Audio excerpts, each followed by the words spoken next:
991 17 17 51. Alex Comedoria Regional. A Coletivo Turismo está de cara nova para te servir cada vez melhor. Ônibus, micro e van novinhos para transportar você, amigos e toda a família dos roteiros e destinos que sempre sonhou. Aproveite a promoção de fim de ano.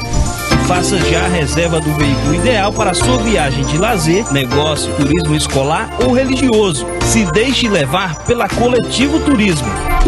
Fale conosco no 3721-0505. A vida e a obra do Rei do Rádio.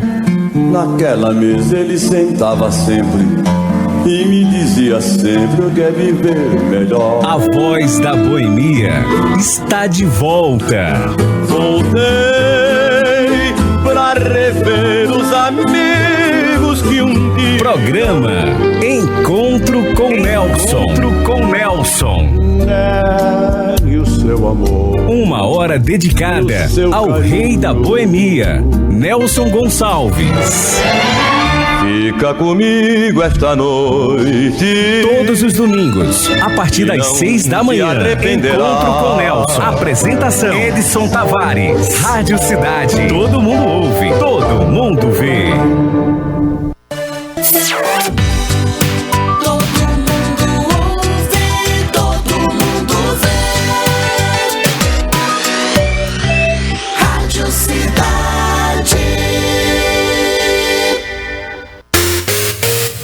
Na Rádio Cidade, 7 horas. Agora, na Rádio Cidade, você ouve o programa Jornal da Cidade. A apresentação: Mário Flávio e Renata Torres. Apoio: Unimed Caruaru. Cuidar de você. Esse é o plano. E Casa Nova Construção. Sua melhor escolha em toda reforma ou construção. Sua casa é aqui.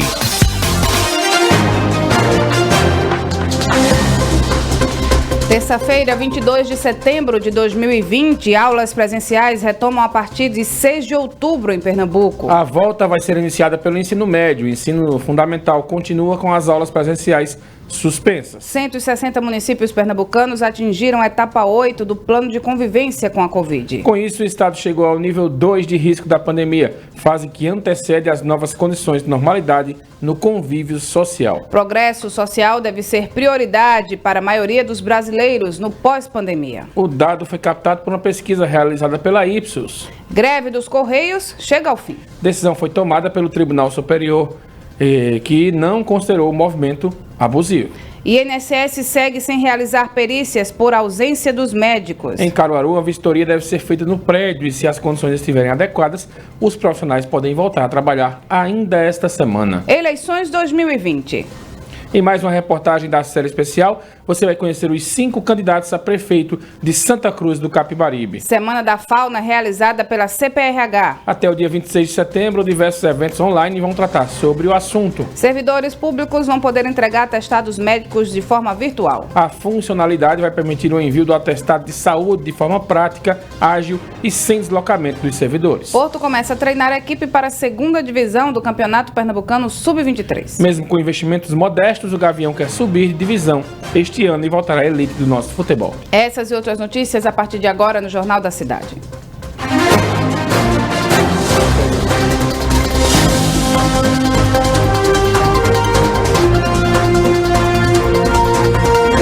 Jornal da Cidade. Bom dia. Bom dia para você. O Tribunal Superior do Trabalho decidiu, em julgamento realizado nesta segunda-feira, encerrar a greve dos funcionários dos Correios, que acontece desde o dia 17 de agosto. De acordo com a decisão, os empregados devem voltar ao trabalho hoje, sob pena de multa de 100 mil por dia. A decisão representou também uma derrota parcial estatal, já que ficou mantida a cláusula que prevê a correção monetária de 2,6% dos salários. Os trabalhadores, no entanto, pediam uma reposição salarial de 5%. A Corte considerou que o movimento grevista não foi abusivo. Por outro lado, os ministros decidiram seguir a jurisprudência trabalhista e haverá um desconto salarial referente a metade dos dias de greve. Nos demais dias, haverá compensação. 7h03, o governo de Pernambuco decidiu retornar às aulas presenciais. O anúncio foi feito pelo secretário de Educação do Estado, Fred Amâncio, em uma entrevista coletiva de imprensa online. De acordo com o secretário, a retomada vai ser feita inicialmente pelo ensino médio. Vamos conferir o que foi anunciado. E aí, o nosso processo de retomada de aulas presenciais, observando as orientações do nosso gabinete de enfrentamento à Covid, ele vai ocorrer no mês de outubro, tá certo? Nossa primeira etapa de retomada, como já destaquei, envolvendo só o ensino médio, vai ocorrer a partir do dia 6 de outubro, envolvendo apenas as turmas do terceiro ano do ensino médio, que são os nossos concluintes do ensino, da educação básica, do ensino médio. Esses têm uma maior urgência nesse processo de retomada, inclusive porque eles estão no último ano, então eles não vão ter o ano seguinte para retomar as aprendizagens. Eles estão aí com as datas já do Enem para o mês de janeiro, do sistema seriado do PE para o mês de janeiro e outros vestibulares, já aí pressionando esses estudantes. Então a gente entendeu que essa é uma prioridade importante. São os nossos estudantes mais velhos, em média, juntando escolas públicas e particulares, eles têm 18 anos de idade. Alguns casos têm 17, outros têm 19, mas na média 18 anos de idade, são os mais velhos. E a gente entende que é um grupo importante para a gente iniciar o trabalho em todas as nossas escolas públicas e particulares de observância e de acompanhamento da implantação dos protocolos nas escolas.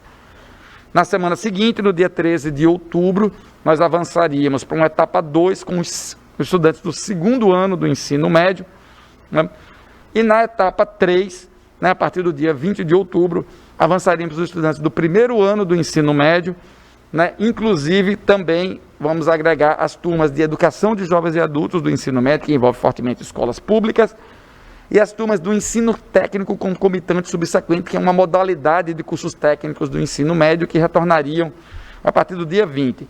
Os estudantes de escolas técnicas estaduais, que são dos estudantes do primeiro, segundo, terceiro ano, eles retornam nas escolas técnicas estaduais de forma a acompanhar esse processo de retomada. Então, nas escolas técnicas estaduais, estudantes do terceiro ano do ensino das escolas técnicas estaduais, eles retornam também no dia 6 de outubro.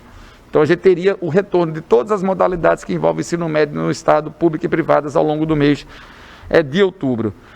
Dentro dessa importante visão, ensino fundamental e a educação infantil, esse processo de decisão vai ser tomado ao longo das próximas semanas. O Gabinete de Enfrentamento à Covid vai continuar acompanhando os números da Covid no nosso estado. Segundo o secretário Fred Amâncio, os pais responsáveis devem decidir sobre a volta, além de que diversas medidas devem ser seguidas para uma retomada segura. O secretário destacou que o distanciamento social deve ser mantido em sala de aula e totens de desinfecção devem ser instalados nas escolas. Outro ponto importante destacado pelo secretário de Educação de Pernambuco, Fred Amâncio, para a volta às aulas, todas as regiões do estado devem estar na etapa 8. Confira.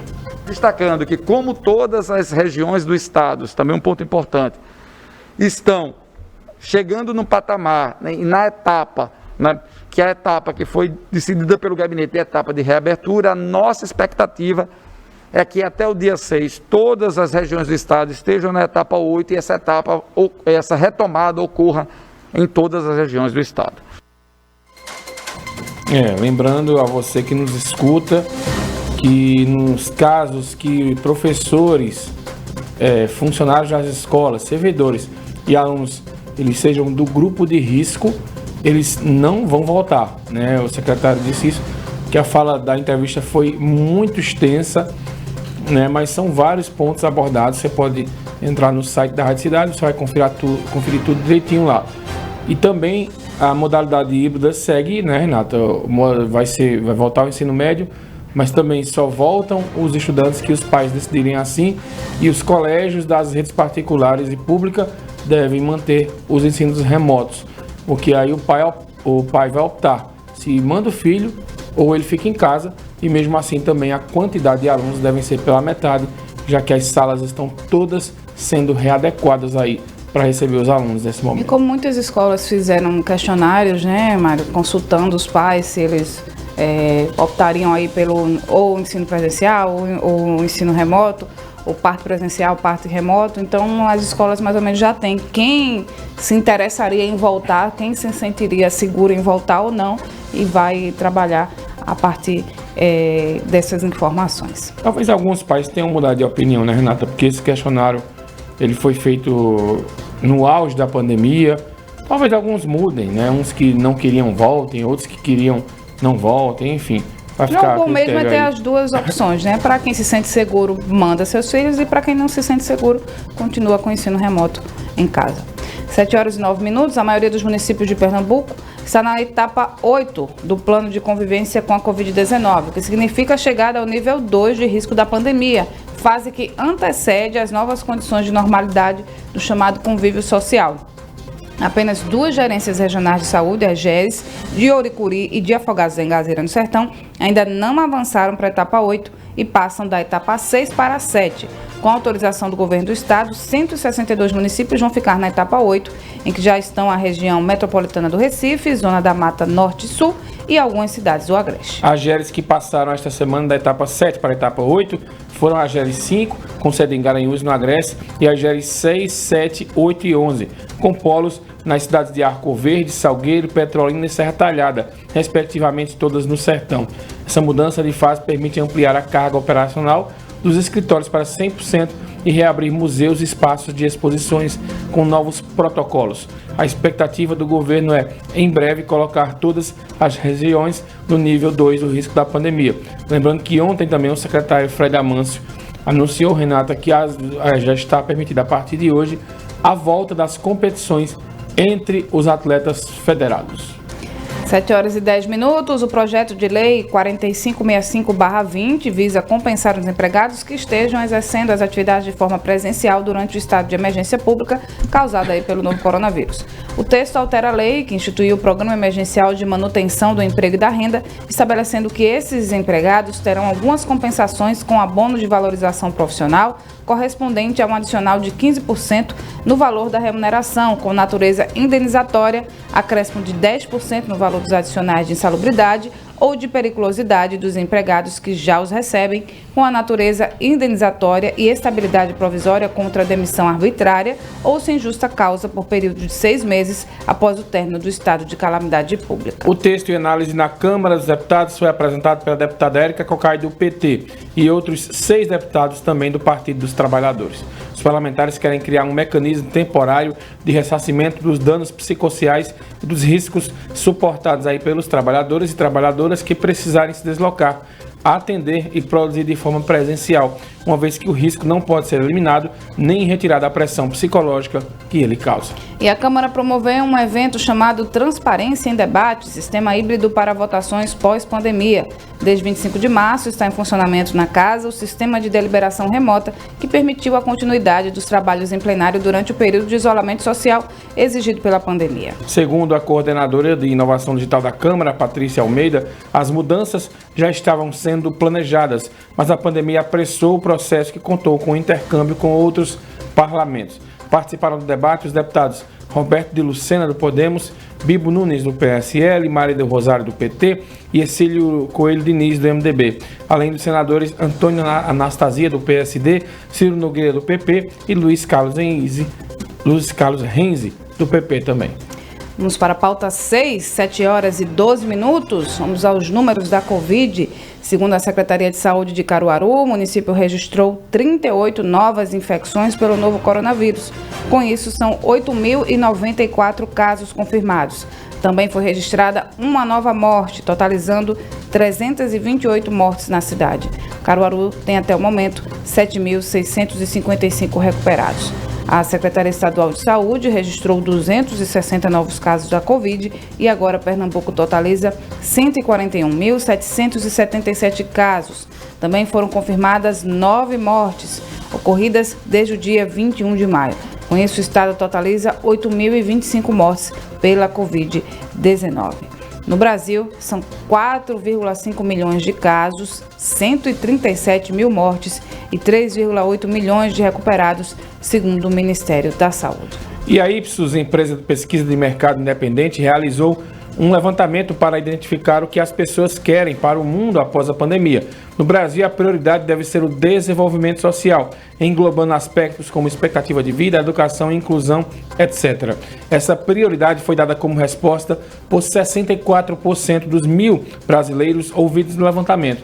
Ao todo, foram entrevistadas 10 mil pessoas em 13 países. Além disso, 36% optaram pela ascensão da economia.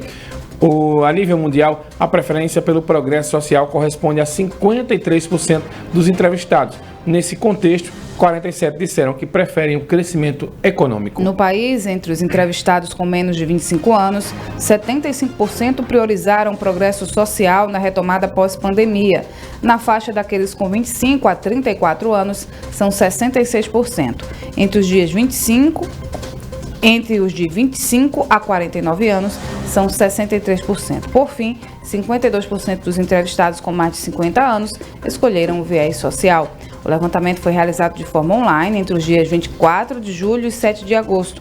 A margem de erro para o Brasil é de 3,5 pontos percentuais. E o governador de São Paulo, João Dória, do PSDB, anunciou que o estado vai receber 5 milhões de doses da vacina contra a Covid-19 desenvolvida pelo laboratório chinês Sinovac, em parceria com o Instituto Butantan, já no mês de outubro. O acordo com o laboratório chinês prevê o envio de doses prontas ou semiprontas da Coronavac, fabricadas na China. Dória disse pelas redes sociais que o total de doses será de 46 milhões apenas em 2020. Os detalhes do acordo do governo estadual com a Sinovac, laboratório chinês que desenvolve a vacina em parceria com o Butantan, são sigilosos. Se a vacina for aprovada nos testes clínicos que estão em curso atualmente, a produção em solo nacional será feita em uma fábrica que o governo estadual pretende adaptar. E no mundo, a primeira vacina contra o novo coronavírus deve ser mesmo a chinesa. Confira os detalhes com Ana Rebeca Passos. A China pode ter uma vacina pronta para o público em novembro, foi o que disseram membros da biossegurança do Centro de Controle de Doenças e Prevenção do país. Os ensaios clínicos estão na fase 3 e têm corrido bem.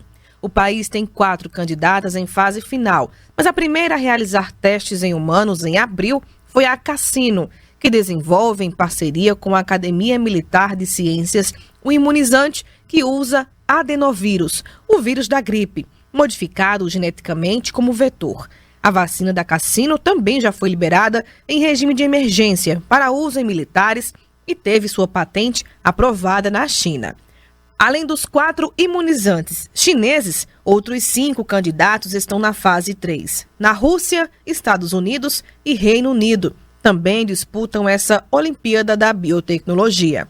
Recentemente, o Centro de Prevenção e Controle de Doenças dos Estados Unidos informou autoridades de saúde em todos os estados americanos para se prepararem para distribuírem a vacina até o começo de novembro. A notícia foi recebida com entusiasmo, inclusive por investidores, gerando um dia de altas pelas bolsas internacionais.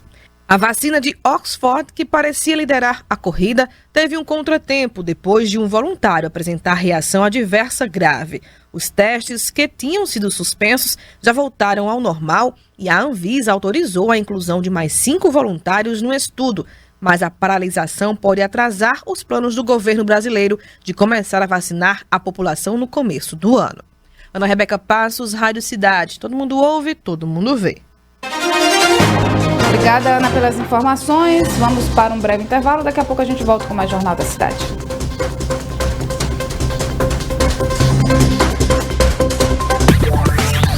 Você está ouvindo o programa Jornal da Cidade. A apresentação Mário Flávio e Renata Torres. Apoio Unimed Caruaru. Cuidar de você. Esse é o plano. E Casa Nova Construção. Sua melhor escolha em toda reforma ou construção. Sua casa é aqui. Na Casa Nova tem. Preço baixo de verdade? Na Casa Nova tem. Variedade e qualidade? Tem. Tinta Ikine Diatex 15 litros R$ 79,90. Kit para banheiro Deca 5 peças R$ 169,90. Piso marmorizado branco 46 por 46 extra R$ 22,90. Porcelanato 58 por 58 Pamesa R$ 27,90. Faça suas compras também pelo site casanova.com.br com ofertas exclusivas. Na Casa Nova tem. Variedade e preço baixo? Tem. Casa Nova Construção. Sua casa é aqui. Rádio Cidade, eleições 2020.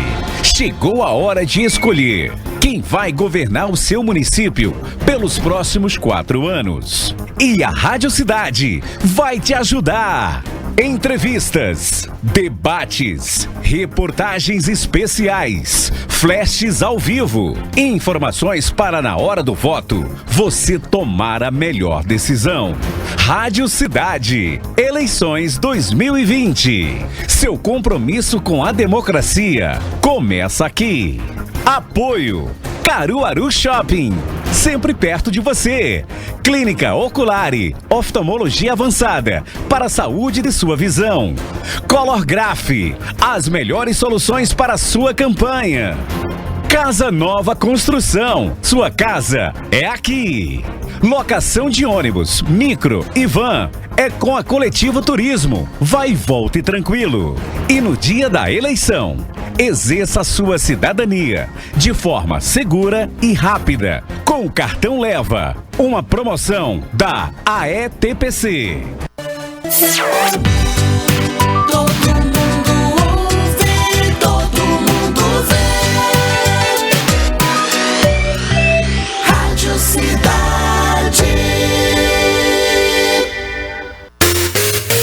Rádio Cidade, 7 horas e 19 minutos.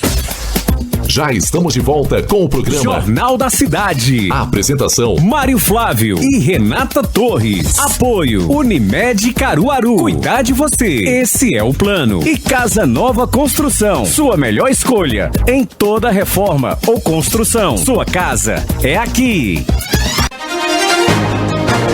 Bem, estamos de volta. A Caixa retomou o pagamento da sexta parcela do auxílio emergencial para os beneficiários do Bolsa Família com o NIS Final 3. Ao todo, 1,6 milhão de cidadãos estão recebendo o pagamento, segundo o banco. As famílias que participam do programa e se enquadram nas regras federais são as primeiras a receber a sexta parcela do benefício pago aí na pandemia de coronavírus, agora chamado de auxílio extensão pelo governo federal. No entanto, nem todos que receberam as primeiras 5 parcelas terão direito às novas cotas, por causa da alteração dos critérios para ter a renda, que tirou quase 3 milhões de pessoas do Bolsa Família da lista dos beneficiados.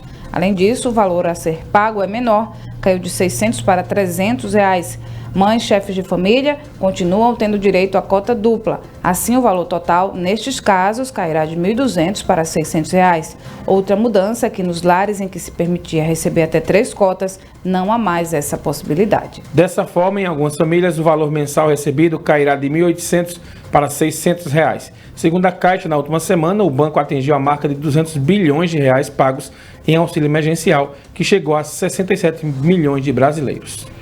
7 horas e 21 minutos, agora 21 mil servidores públicos federais podem usar a função Atestado Web no aplicativo SIGEP para celulares, o sistema de gestão de servidores ativos e inativos do governo federal. De acordo com o Ministério da Economia, a funcionalidade vai permitir o envio do atestado de saúde de forma prática, ágil e sem deslocamento de servidores. Por meio do próprio aplicativo, será feita a análise do documento e o registro pelas unidades do Subsistema Integrado de Atenção à Saúde do servidor. Nesta primeira fase, apenas as unidades de saúde do Ministério da Saúde em Brasília, da Universidade de Brasília e do Instituto Federal de São Paulo terão acesso à solução e atuarão como unidades CIES pilotos. Juntas, elas respondem por mais de 21 mil servidores. A estimativa da economia indireta à União, com a automatização dos registros do atestado e otimização da força do trabalho nos órgãos, é de aproximadamente 27 milhões de reais por ano.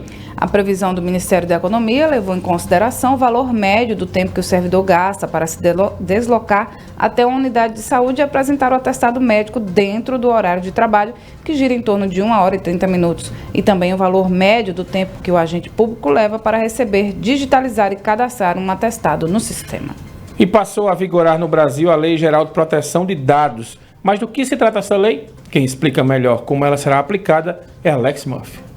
Olá, muito bom dia. A lei ela foi aprovada ainda em 2018 no governo Michel Temer. Estava prevista para entrar em vigor em 14 de agosto deste ano, mas um artigo de uma medida provisória emitida pelo presidente Jair Bolsonaro pediu o adiamento da vigência dessa lei para maio do ano que vem, mas o Congresso rejeitou por unanimidade e ele teve que sancionar a lei. Sobre esse assunto a gente vai conversar agora com o Fernando Júnior, ele que é presidente da OAB aqui em Caruaru e também especialista em direito civil, que vai explicar melhor para a gente, principalmente também para o nosso querido ouvinte, o que significa na prática realmente essa lei. Muito bom dia, seja bem-vindo à Rádio Cidade. Bom dia, Alex, bom dia, ouvintes da Rádio Cidade. É muito importante, Alex, como você falou, é uma lei, a Lei Geral de Proteção de Dados, ela é desde 2018, só que houve uma vacatio legis justamente de 18 meses para que a lei começasse a entrar em vigor.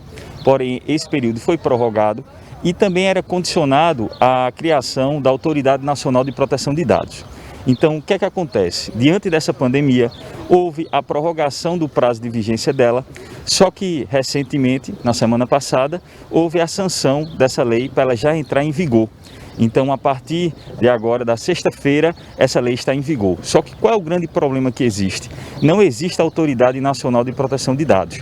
Então, o cidadão brasileiro tem o direito, mas se houver o descumprimento, ainda não existe a Autoridade Nacional de Proteção de Dados, que é quem vai disciplinar e multar aquela empresa, por exemplo, que descumprir o regulamento estabelecido, né? Então, assim, é importante também frisar que essa lei ela tem uma importância gigantesca, até porque também já existe lei semelhante a essa na Europa, Estados Unidos, e o Brasil não poderia ficar de fora. Então, todos os dados do cidadão brasileiro, hoje, ela tem essa garantia, tem esse respaldo por conta da Lei Geral de Proteção de Dados. Então, quando você vai na farmácia e o atendente pede seu CPF, por exemplo, você precisa saber os seus dados pessoais, para onde vão.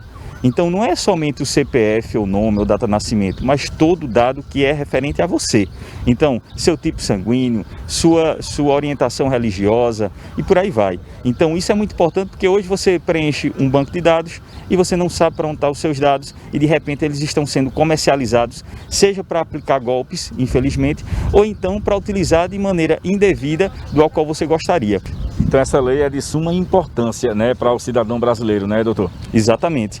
E assim, nós verificamos diariamente a quantidade de golpes também que são utilizados, ligações que quando falam com você tem todos os seus dados, seu endereço, onde você mora, os últimos endereços. Por quê? Porque existe um banco de dados gigantesco com todas as suas informações e que não havia regulamentação. Então, por isso que houve essa Lei Geral de Proteção de Dados, que veio em ótimo momento, né? Diante dessa pandemia, você vê que todas as relações comerciais estão sendo por videoconferência, por ligações telefônicas, por telefone, e agora você precisa ter maior cuidado ainda no momento de colocar seus dados, e as empresas precisam também ter muito cuidado. Por quê? A empresa que desrespeitar a Lei Geral de Proteção de Dados, ela pode ter uma multa que equivale a 2% do seu faturamento até 50 milhões de reais. E, claro, nesse primeiro momento ainda não existe a Autoridade Nacional de Proteção de Dados que vai aplicar a multa, mas hoje o cidadão brasileiro já pode entrar, por exemplo, com a demanda judicial diante do descumprimento da lei. Doutor Fernando, muito obrigado então pelos seus esclarecimentos, né, suas informações. Está aí realmente uma lei que veio contribuir aí, né, para proteger aí principalmente os dados do cidadão, porque realmente a gente sabe que há muitos golpes, né, sendo executados por aí, pegando aí as informações, os dados das pessoas. Então essa lei ela veio aí realmente coibir, né, talvez aí esse tipo de ação com mais frequência. Volta ao estúdio, Alex Murphy, Rádio Cidade, todo mundo ouve, todo mundo vê. Obrigada, Alex, pelas informações. E neurônios cansados podem provocar distorção na recepção do tempo, na percepção do tempo. Entenda melhor esse estudo com Robson Nelson. Quando recebemos um estímulo visual ou sonoro com a mesma duração seguidas vezes, neurônios de uma determinada parte do nosso cérebro começam a ficar exaustos, diminuem a atividade e podemos perceber o tempo passar de maneira levemente distorcida, para mais ou para menos. Um estudo publicado recentemente mostrou que o cansaço de um grupo de neurônios, especialmente sensíveis à noção de tempo, que ficam no giro supramarginal, parte do cérebro responsável por processamentos sensoriais, Pode ser a causa de percebermos o tempo passar de maneira diferente, quando ouvimos a mesma música ou vemos um filme várias vezes. Os resultados foram divulgados em uma revista científica de medicina, para investigar a relação entre esses neurônios e a percepção do tempo. Os cientistas mostraram a 20 pessoas com idade média de 21 anos, uma mesma imagem, um círculo cinza, por períodos muito curtos de tempo, menores do que 1 segundo, 30 vezes seguidas. Uma parte do grupo recebeu a versão curta do estímulo, de 0,25 segundos, e a outra parte, versão longa, de 0,75 segundos. Robson Nielson, Rádio Cidade, todo mundo ouve e todo mundo vê. Os neurônios estão um pouco cansados hoje. 7 horas e 28 minutos. Ontem à tarde, os internos da Fundação de Atendimento Socioeducativo, FUNASE, em Garanhuns, organizaram um motim na tentativa de fugir do local. De acordo com as primeiras informações, um grupo de internos provocou tumulto ateando fogo em colchões com o objetivo de viabilizar a fuga. Um dos internos, que tinha 16 anos, acabou morrendo dentro do case Senip. Os agentes socioeducativos conseguiram apagar as chamas com apoio do Corpo de Bombeiros e da Polícia Militar. 5 deles foram encaminhados ao Hospital Regional Dom Moura por terem inalado fumaça e outro com queimaduras. Desses 3 já receberam alta médica e os demais estão em observação. A FUNASE lamentou o ocorrido e disse que está dando assistência à família da vítima. A Corregedoria e as coordenadorias de segurança e de inteligência da instituição estão acompanhando o caso. E no mês de campanhas voltadas à valorização da vida, ações alusivas ao Setembro Amarelo estão ganhando espaços na programação das unidades da FUNASE. Estão na lista de atividades ofertadas um cine-debate, rodas de conversa, oficinas e palestras com profissionais da área de psicologia. Até a próxima sexta-feira, as unidades da Fundação vão promover uma semana intensa de ações relacionadas a esse tema. Na Casa de Semi-Liberdade Caruaru, parentes dos jovens participaram de uma roda de conversa sobre a campanha. Orientações técnicas e reflexões sobre o uso e o abuso de drogas fizeram parte da programação local. No fim, todos os participantes receberam brindes para marcar o encontro. Ainda nesta semana, o Senip Caruaru e o Centro de Atendimento Socioeducativo Petrolina vão realizar círculos e diálogos sobre o autocuidado e valorização da vida, mostrando o Setembro Amarelo como campanha que busca alertar para o suicídio como um problema de saúde pública e que falar a respeito é a melhor forma de indicar caminhos de ajuda para quem está precisando. E quem gosta de artesanato pode adquirir peças feitas pelos socioeducandos do Casem Caruaru. Laís Florencio traz agora os detalhes da exposição que está sendo realizada no Caruaru Shopping. Peças artesanais produzidas por adolescentes da Fundação de Atendimento Socioeducativo FUNASE voltaram a ser expostas na Feira Livre Cultural do Caruaru Shopping. Itens como chaveiros, camas para cachorros, adegas, porta-copos, jarros feitos com sisal, centro de mesa e suplás são algumas peças do catálogo que podem ser encontradas até o dia 4 de outubro, das 10 horas da manhã às 10 horas da noite no estande da instituição. A expectativa é de que os produtos vendidos contribuam com a manutenção das oficinas realizadas na Casa de Semi-Liberdade, o Casem, em Caruaru, e incentivem novas formas de empreender e trabalhar com a criatividade por meio do artesanato. Os preços podem variar de R$ 2 a R$ 150, dependendo do produto e da forma como ele foi confeccionado. A renda é revertida para a compra de materiais, para a confecção de novos itens artesanais e também é direcionada aos adolescentes participantes das oficinas de produção dentro da Casem Caruaru. Laís Florencio, Rádio Cidade. Todo mundo ouve, todo mundo vê. Obrigada, Laís. 7 horas e 31 minutos. Um adolescente de 17 anos ficou ferido após colidir com um carro na PS 160 em Santa Cruz do Capibaribe. Segundo informações de testemunhas, o jovem conduziu uma motocicleta na contramão e foi cruzar a rodovia entre os bairros Santa Teresa e Bela Vista. No momento em que ele tentou cruzar a rodovia, acabou batendo em um carro. O adolescente ficou ferido e foi socorrido. O estado de saúde dele não foi divulgado. O motorista do carro teria fugido do local. O acidente foi flagrado por câmeras de segurança. Em Bom Conselho, uma moto com defeito pode ter causado um acidente com vítima fatal. Os detalhes com Jorge Brandão. Um homem de 41 anos morreu após um acidente de trânsito na PE 218, em Bom Conselho, no Agreste de Pernambuco. Segundo a Polícia Civil, a suspeita é de que a motocicleta que a vítima pilotava estava com defeito. A polícia está investigando se a roda dianteira da moto teria travado e provocado o acidente. A vítima teve ferimentos graves, não resistiu e morreu no local. Jorge Brandão, Rádio Cidade. Todo mundo ouve, todo mundo vê. 7h33, vamos mudar de assunto aqui. Durante um debate virtual sobre violência contra mulheres na política, a deputada Flor de Lis afirmou estar sofrendo perseguição política pelo fato de ser deputada federal e pediu o apoio das colegas da bancada feminina para que não perca o mandato parlamentar. Flor de Lis é acusada pelo Ministério Público do Rio de Janeiro de ser a mandante do assassinato do marido, pastor Anderson do Carmo, em junho de 2019 em Niterói. Na última semana, a Justiça do Rio de Janeiro determinou que Flor de Lis seja monitorada por tornozeleira eletrônica e fique em recolhimento domiciliar das 11 horas da noite às 6 horas da manhã. E vai ser realizado hoje o primeiro simpósio multidisciplinar do Hospital Regional do Agreste. Quem explica os detalhes desse encontro é a repórter Gabi Mendes. Os temas abordados na capacitação foram pensados para que os participantes tenham acesso a um conteúdo dinâmico de forma online. O coordenador do Núcleo de Educação do Hospital Regional do Agreste, Gabriel Gomes, contou qual o objetivo das atividades e também como serão realizadas as palestras. O simpósio terá como tema as dimensões do cuidado e a segurança do paciente numa perspectiva multidisciplinar. E teremos como primeiro módulo, trabalhando na perspectiva da humanização e da motivação profissional, o palestrante Atila Welker, ele que é enfermeiro, formado pelo Centro Universitário do Vale do Ipujuca, Unifavip Widen, que é especialista em comunicação e oratória e tem formação em hipnose clínica.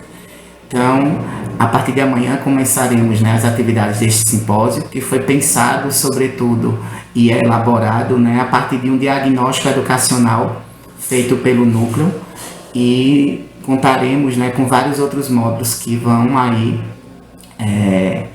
compor essas atividades do simpósio. O coordenador do Núcleo de Educação Permanente do HRA, Gabriel Gomes, também contou quem pode participar e como serão realizadas as inscrições.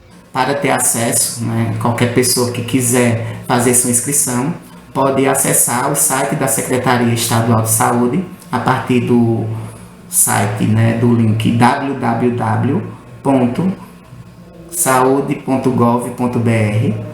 Você vai entrar lá no link da matéria do simpósio e a partir deste link da matéria do simpósio vocês vão ter também acesso tanto ao link da inscrição como também ao link da sala Zoom, que é por onde será transmitido.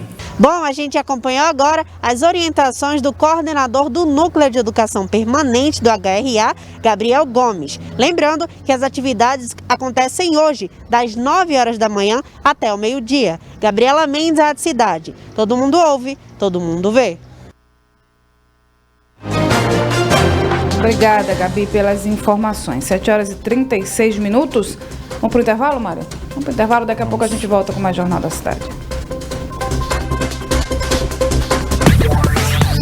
Você está ouvindo o programa Jornal da Cidade. A apresentação: Mário Flávio e Renata Torres. Apoio Unimed Caruaru. Cuidar de você. Esse é o plano. E Casa Nova Construção. Sua melhor escolha em toda reforma ou construção. Sua casa é aqui.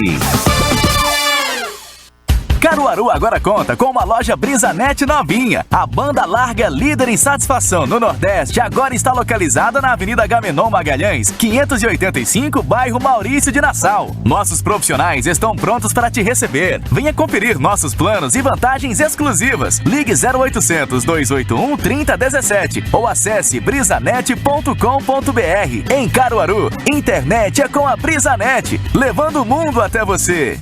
A Rádio Cidade chegou. Sintonize 99,7 FM e acompanhe o melhor conteúdo. Notícias, prestação de serviços, esportes, entrevistas, músicas e muito mais. Também estamos nas plataformas Facebook, Instagram, Twitter, YouTube, Rádiosnet e TuneIn.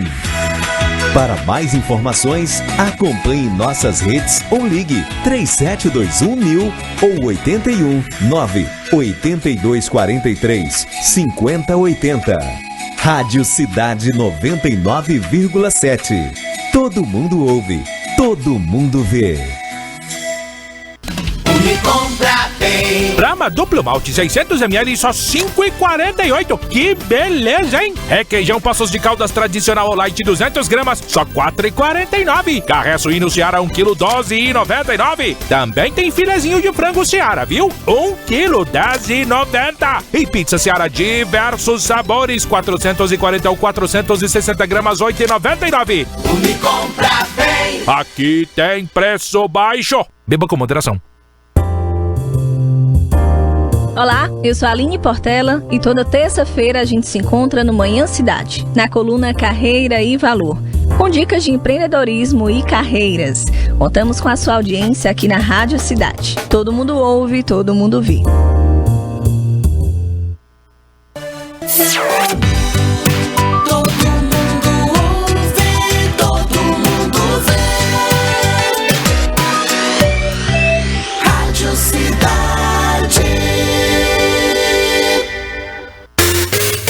Na Rádio Cidade 7h39.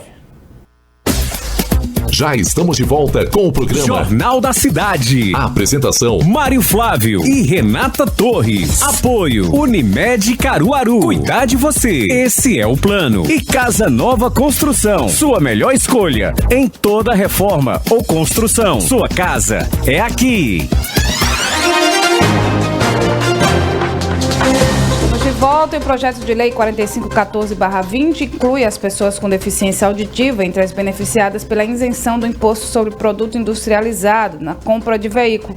A proposta do deputado Denis Bezerra, do PSB de Ceará, e tramita na Câmara dos Deputados. O texto inclui a previsão na lei de isenção do IPI para a compra de automóveis, que hoje dispensa do imposto pessoas com deficiência física, visual, mental severa ou profunda, ou ainda como autismo, diretamente ou por meio de representante legal. Em agosto de 2020, o Supremo Tribunal Federal declarou a inconstitucionalidade por omissão da legislação, ao não incluir as pessoas com deficiência auditiva entre as beneficiárias da isenção. A Corte fixou o prazo de 18 meses para o Congresso Nacional suprir a tal omissão. E o projeto de lei 4578/20 obriga as emissoras de TV aberta a terem janela com intérprete de Libras em todos os programas de notícias. O objetivo é garantir a acessibilidade para pessoas com deficiência auditiva.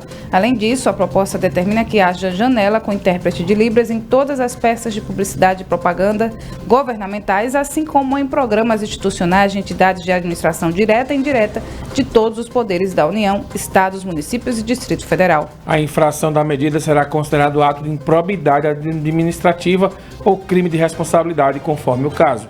Em análise na Câmara dos Deputados, o projeto altera o Código Brasileiro de Telecomunicações. Segundo a autora da proposta, a deputada Tereza Nelma, do PSDB de Alagoas, a ideia é permitir que as pessoas com deficiência auditiva possam se informar adequadamente e exercer cidadania com autonomia. E os peritos médicos federais ainda não retornaram às atividades do INSS. Após inspeções realizadas na última semana, foi concluído que das 169 agências que possuem serviço de perícia médica, 111 já estão aptas a atender o público. O agendamento estará disponível em breve pelo portal Meu INSS. As inspeções seguiram o protocolo estabelecido em conjunto com o Ministério da Saúde e foram realizadas por servidores do INSS que têm fé pública e competência para fazer as vistorias, não existindo, neste caso, exclusividade ou competência legal para que sejam feitas por servidores da Perícia Médica Federal. As coordenações regionais da Perícia Médica Federal foram notificadas a indicarem representantes para acompanhamento nas inspeções que não compareceram a nenhuma delas. Segundo o gerente do INSS de Caruaru, Sidney Torres, aqui na cidade, foi feita a inspeção da agência e alguns apontados que deveriam ser feitos alguns ajustes. A gerência informou que esses ajustes solicitados estão sendo providenciados para que nova inspeção seja realizada até hoje, até amanhã, né? Até quinta-feira. Até quinta. Até quinta-feira. Se após a nova inspeção tudo estiver ok, a previsão é que os atendimentos de perícia médica retornem na segunda-feira que vem. E o governo federal lançou uma cartilha de brincadeiras para crianças com transtorno do espectro autista para marcar o Dia Nacional de Luta da Pessoa com Deficiência. O documento é elaborado por terapeutas educacionais especializados em integração sensorial, traz orientações de atividades a serem desenvolvidas aí em casa e visa auxiliar as famílias nesse período de afastamento social. Segundo o coordenador-geral de promoção dos direitos da pessoa com deficiência do Ministério da Mulher, da Família e dos Direitos Humanos, José Naum de Mesquita Chagas, a cartilha ensina como modular as necessidades específicas da criança com autismo, com coisas que a família vai ter independente de classe social, do lugar que mora, como frutas e peças de vestimenta. 7h43 e continuamos, falando sobre eleições agora, mas dessa vez em Santa Cruz do Capibaribe. Hoje é dia de conhecer um pouco melhor as 5 candidaturas ao cargo de prefeito na cidade. Mário Flávio é quem conta o que o eleitor do município vai acompanhar nas campanhas. Rádio Cidade. Eleições 2020. A eleição em Santa Cruz do Capibaribe promete ser uma das mais disputadas de todos os tempos na capital da Sulanca. Mais de 57 mil eleitores estão aptos a votar na eleição desse ano.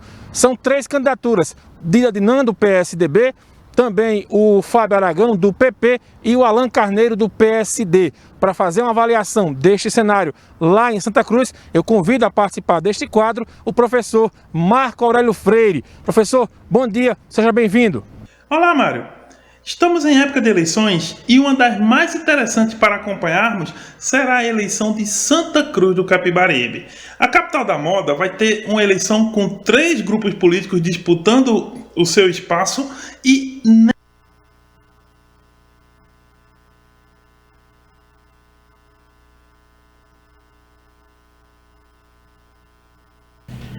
Muito bem, a gente vai recomeçar 3 candidaturas, né, Renato?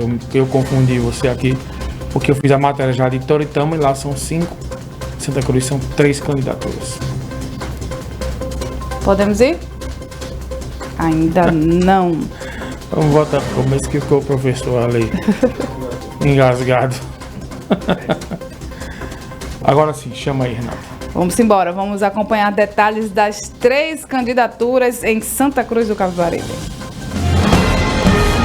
Rádio Cidade.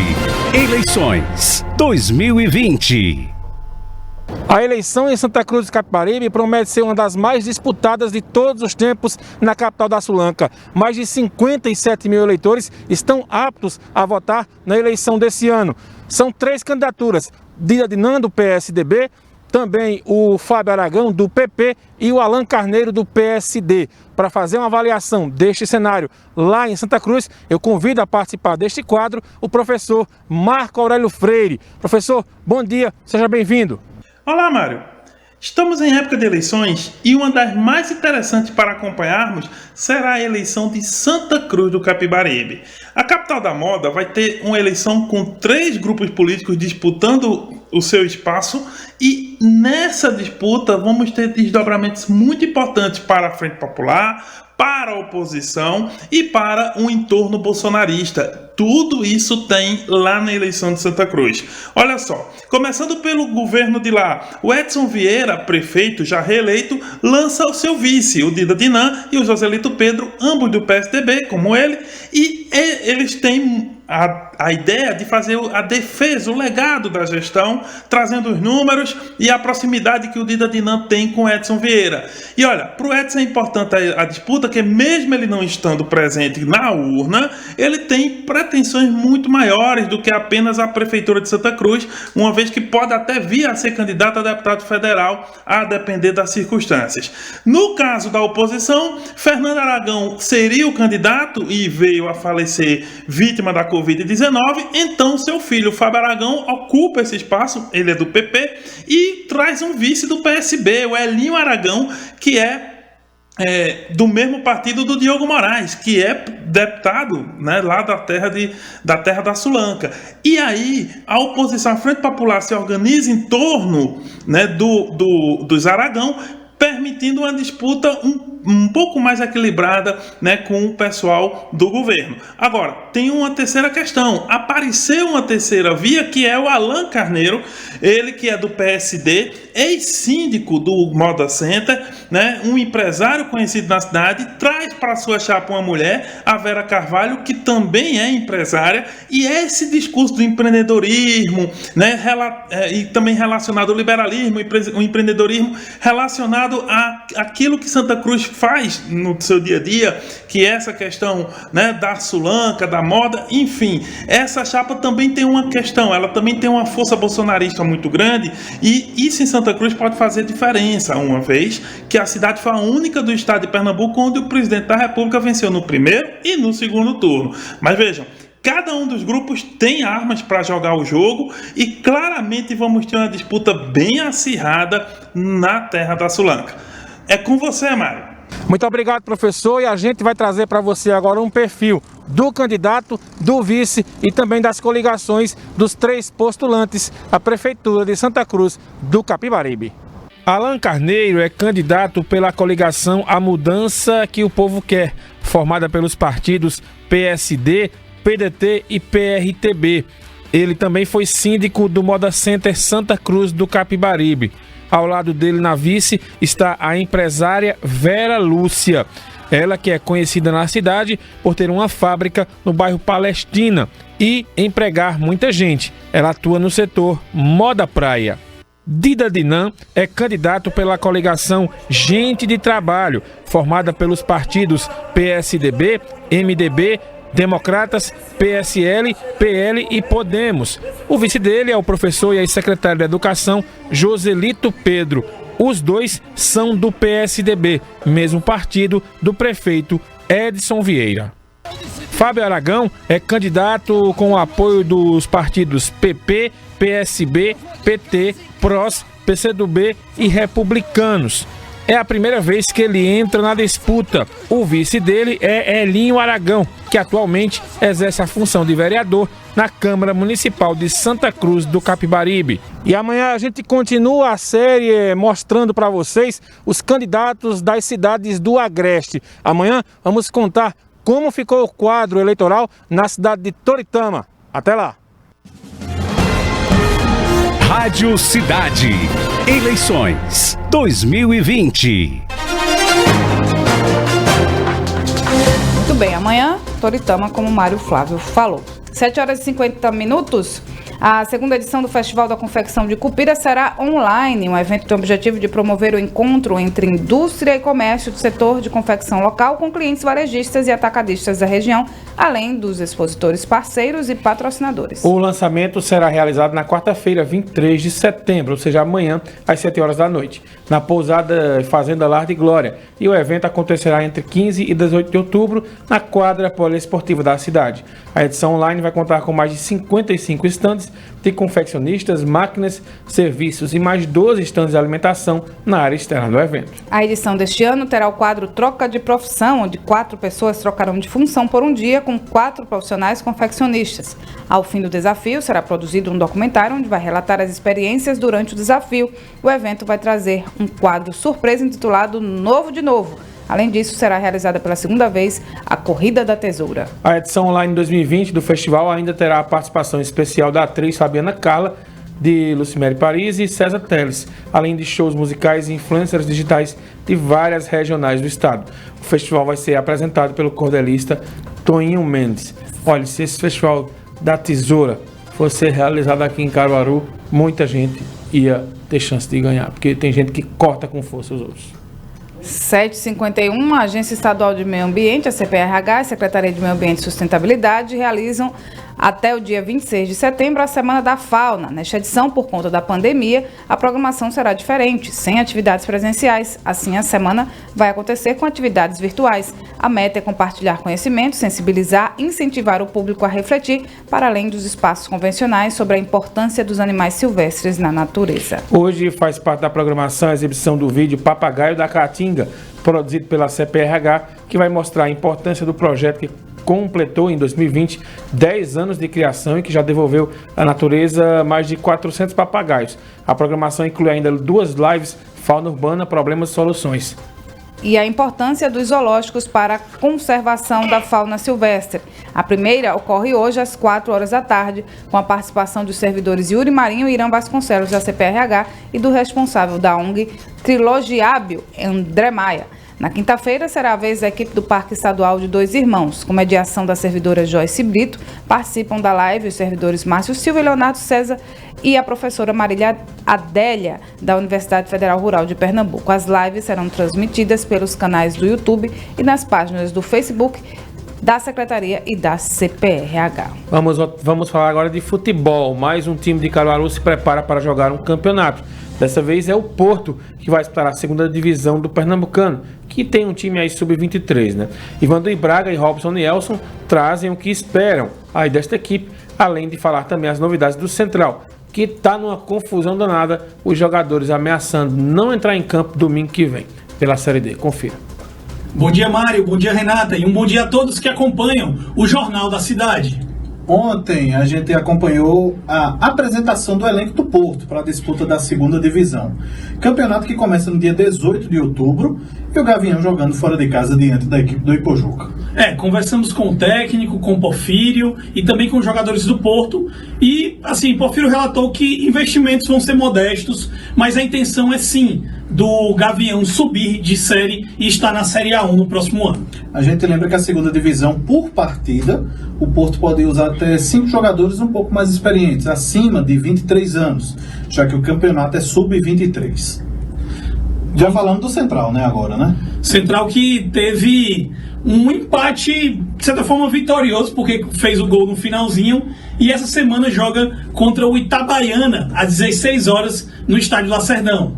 A gente que fica na expectativa da volta de alguns atletas, né, aí do Central, que fizeram falta, né, nesse final de semana, tanto o Janderson Maia, né, como também um atacante, né, que fizeram falta também, o Adailton, né, e quem sabe esse reforço aconteça para esse final de semana, né? Vamos ver como é que provavelmente vão ser testados novamente, provavelmente não. No protocolo da CBF consta que haverá novos testes e vamos ver se esses jogadores aí sim estarão liberados para atuar domingo, porque, na minha opinião, os desfalques foram os que fizeram mais falta para o Central voltar com uma vitória lá de Arapiraca. A gente lembra também que o Central pode apresentar o Reinaldo hoje, né, volante. Pode assinar hoje e o João trazer essa informação mais tarde no Futebol na Cidade a partir de 5 da tarde. Rádio Cidade. Todo mundo ouve. Todo mundo vê. Agora tem uma confusão envolvendo o Central aí, viu? Não. Que são salários atrasados. De novo. Pois é. E aí o pessoal promete, talvez, é um rolo, viu?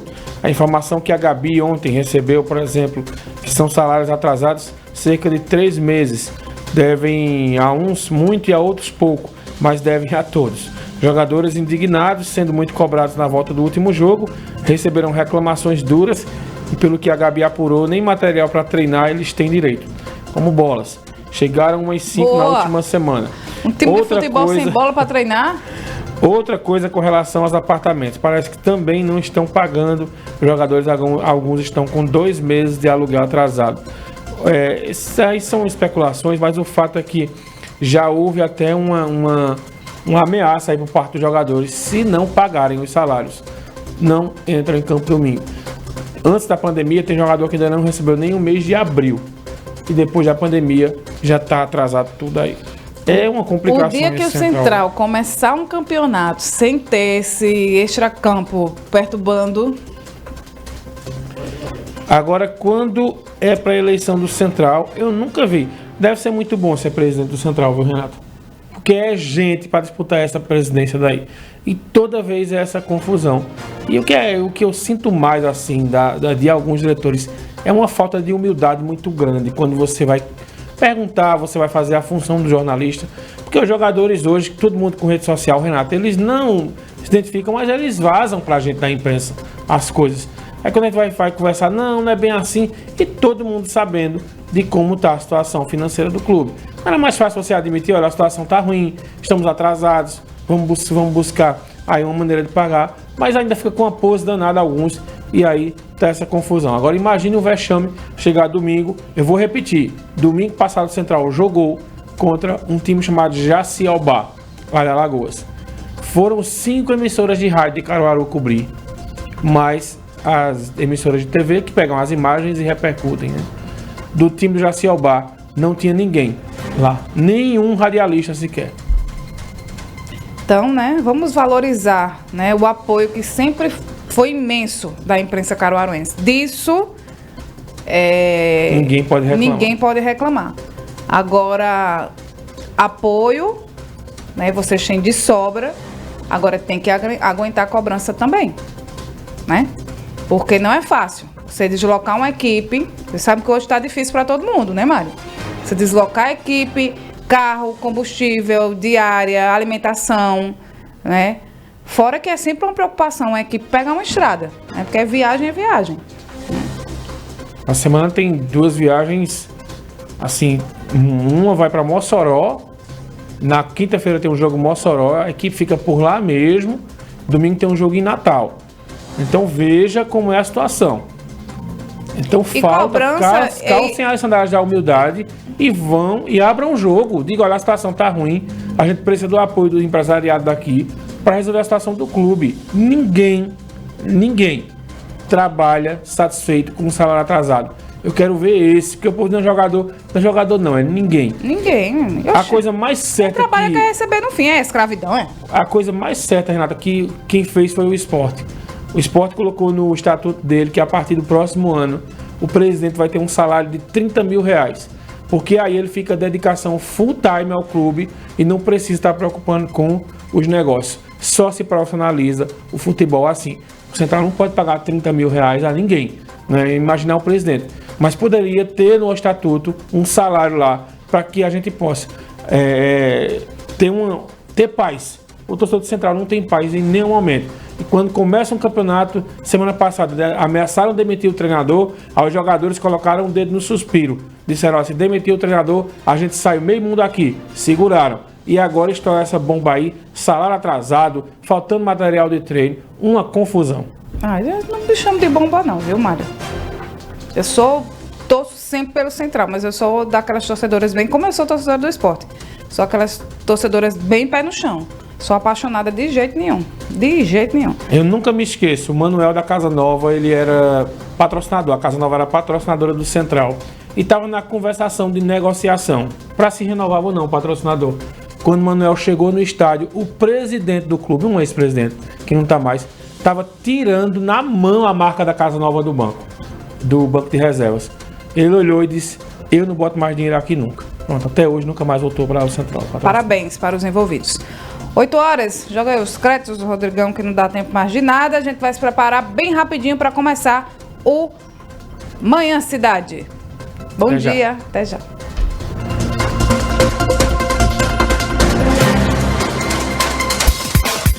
Você ouviu na Rádio Cidade o programa Jornal da Cidade. A apresentação Mário Flávio e Renata Torres. Apoio Unimed Caruaru. Cuidar de você. Esse é o plano. E Casa Nova Construção. Sua melhor escolha em toda reforma ou construção. Sua casa é aqui. CYI 785 Rádio Cidade Caruaru, FM 99,7. Uma emissora do grupo AJS de Comunicação.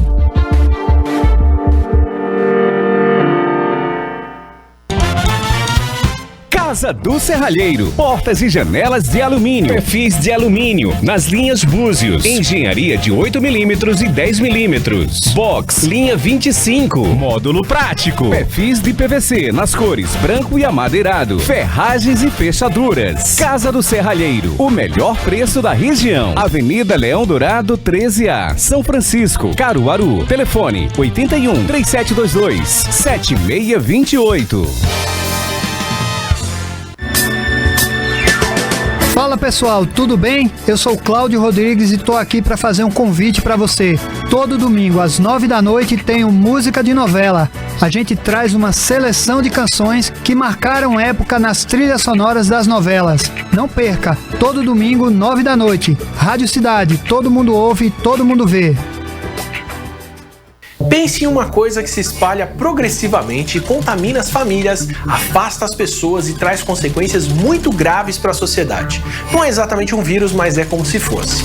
São as fake news. Nesse ano eleitoral, cuidado, elas podem invadir os seus grupos de WhatsApp, suas redes sociais e fazer um mal danado para a democracia. Fique atento,